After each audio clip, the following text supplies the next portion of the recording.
আগামীকাল Mohun Bagan versus Chennai FC match রয়েছে। তো এই ম্যাচটাতে মোহনবাগান কতটা প্রস্তুত রয়েছে, কতটা প্রতিরোধের মুখে তাদের পড়তে হতে পারে, সেই সব নিয়ে আলোচনা করব আজকের এই ভিডিওতে। আলাদা করে ফার্স্ট ইলেভেন বানাবো না, কারণ ফার্স্ট ইলেভেন যেটা হবে আমার মনে হয় খুব একটা চেঞ্জেস হবে না, তো সেটা নিয়ে আলোচনা জাস্ট করে নেব। প্রথমে বলি মোহনবাগানের জন্য ম্যাচটা কতটা টাফ হতে চলেছে। আমি আগের ভিডিওতেও বলেছিলাম যে মেনলি মোহনবাগানের কাছে ম্যাচটা টাফ হতে চলেছে চেন্নাই টিমের জন্য নয়, চেন্নাই টিমের মানসিকতার জন্য। এবং প্রথম ম্যাচটা তারা যেহেতু হেরে গেছে, ফলে তাদের দিক থেকে এই ম্যাচটা জেতার একটা এক্সট্রা তাগিদ তারা নিয়ে নামবে।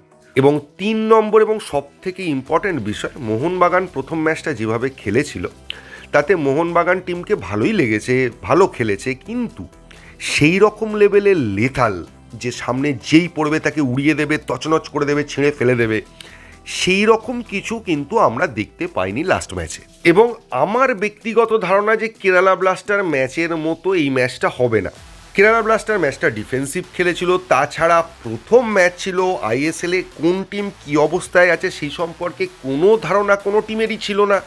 ফলে ওই ম্যাচটাতে অনেক কিছু ফ্যাক্টরও কাজ করেছিল।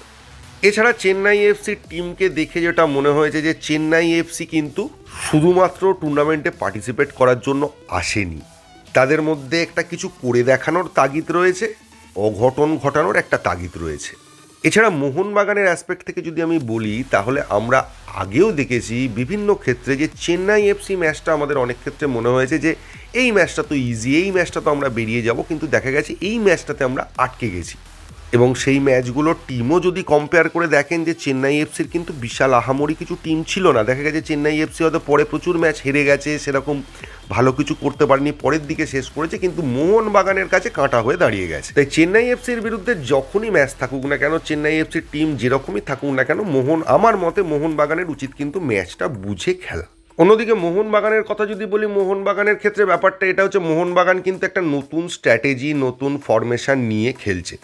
হ্যাঁ, এতদিন তারা প্র্যাকটিস করেছে, তাদের ফরমেশন সম্পর্কে একটা ধারণা তৈরি হয়েছে, একটা আন্ডারস্ট্যান্ডিং তৈরি হয়েছে ঠিকই, কিন্তু যত যাই হোক সিস্টেমটা নতুন সিস্টেম। এবং প্রথম ম্যাচে সিস্টেমটার যে বিশাল ভালো একটা ইমপ্লিমেন্টেশন মোহনবাগান প্লেয়াররা করেছে সেটাও আমি বলতে পারবো না। এছাড়া মোহনবাগান সবসময় একটা এক্সট্রা চাপ মাথায় নিয়ে ম্যাচ খেলতে নামে, সেটা হচ্ছে যে তাদেরকে টপ করতে হবে, চ্যাম্পিয়ন হতে হবে। এই মুহূর্তে দাঁড়িয়ে মোহনবাগান কিন্তু একদম টপ পজিশনে নেই, পয়েন্টের ভিত্তিতে টপে থাকলেও গোল পার্থক্যের নিরিখে কিন্তু তারা টপে নেই। যদিও মোহনবাগান মাত্র একটা ম্যাচই খেলেছে, তো সেই ম্যাচের নিরিখেও যদি আমি বলি, তাহলেও মোহনবাগানের ক্ষেত্রে কয়েকটা ব্যাপার রয়েছে, কয়েকটা পয়েন্ট এখনও কাজ করছে মোহনবাগানের বিরুদ্ধে। 1 নম্বর হচ্ছে দিমিত্রি পেট্রাডস ভীষণ অ্যাক্টিভ কিন্তু এফেক্টিভ নয়। রবসান রবিনো দুর্ধর্ষ খেলছে, কিন্তু সেটা অপোনেন্টকে তছনছ করে ধ্বংস করে দেওয়ার মতো মনে হয়নি। প্রথম ম্যাচে মোহনবাগানের ডিফেন্সের সেইভাবে পরীক্ষা হয়নি। জেমি ম্যাকলারেনকে যদি অপোনেন্ট আটকে দেয়, পুরোপুরি লক করে দেয়, তখন গোল কে করবে, এটাও কিন্তু এখনো পর্যন্ত একটা বড় প্রশ্ন হয়ে দাঁড়িয়ে আছে। আক্রমণাত্মক টিমের বিরুদ্ধে মোহনবাগান কিভাবে খেলছে, বিদেশি সমৃদ্ধ মিডফিল্ডকে মোহনবাগান কিভাবে সামলাতে পারছে, এগুলোও কিন্তু ফার্স্ট ম্যাচে কোনো রকম পরীক্ষা বা সিচুয়েশনের মধ্যে পড়তে হয়নি মোহনবাগানকে। এবং আরও একটা বিষয় আমি আগের ভিডিওতে বলেছিলাম, মোহনবাগানের বিরুদ্ধে চেন্নাই ম্যাচের সব থেকে বড় অস্ত্র যেটা হতে পারে সেটা হচ্ছে ক্লিফোর্ড মিরিন্ডা এবং তার মোহনবাগান সম্পর্কে থাকা বেশ কিছু ধারণা।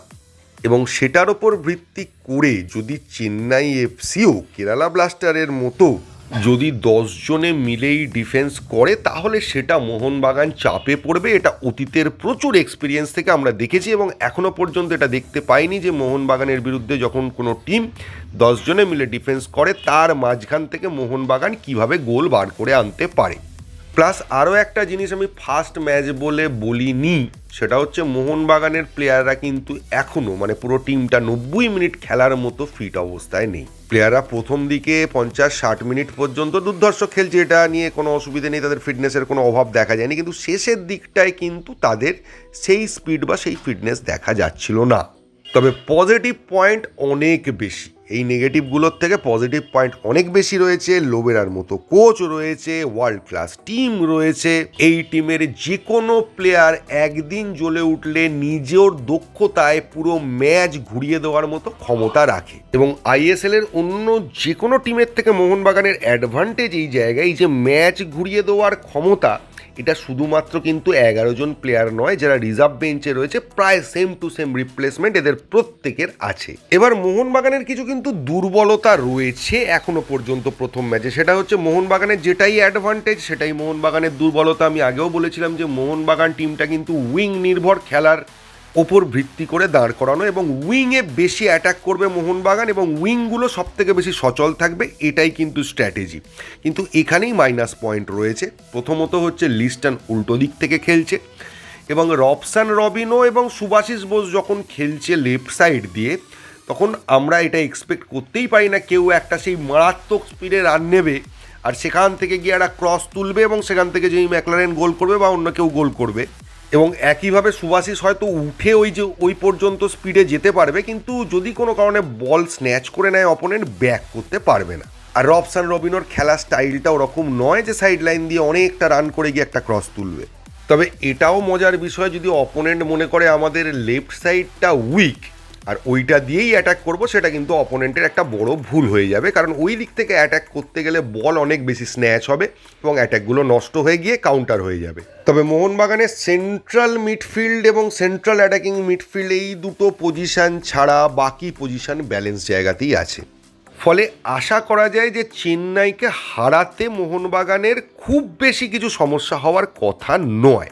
তবে সাবধানে খেলতে হবে, অপোনেন্টকে কখনোই ছোটোভাবে বা একদম উইক ভাবাটা উচিত হবে না। তবে এই মুহূর্তে মোহনবাগান সমর্থকদের কাছে বেশি চিন্তার বিষয় হচ্ছে মোহনবাগানের পারফরমেন্সের থেকেও ইস্টবেঙ্গলের পারফরমেন্স। ইস্টবেঙ্গল যেভাবে পারফরমেন্স করে যাচ্ছে এবং যেরমভাবে খেলছে, সেটা মোহনবাগান সমর্থকদের কপালে ভাঁজ ফেলছে। এটা নিয়ে কারোর দ্বিমত থাকবে বলে আমি মনে করি না। যদিও বলবো দিল্লি এখন অনেক দূর, কারণ সবে ইস্টবেঙ্গলের দুটো আর মোহনবাগানের একটা ম্যাচ খেলা হয়েছে, এখনও প্রচুর ম্যাচ বাকি আছে। দেখতে হবে কি হচ্ছে, কে উঠছে কে নামছে, কোনো পরিবর্তন হচ্ছে কি না, যেরকম রয়েছে সেরকমই থেকে যাচ্ছে।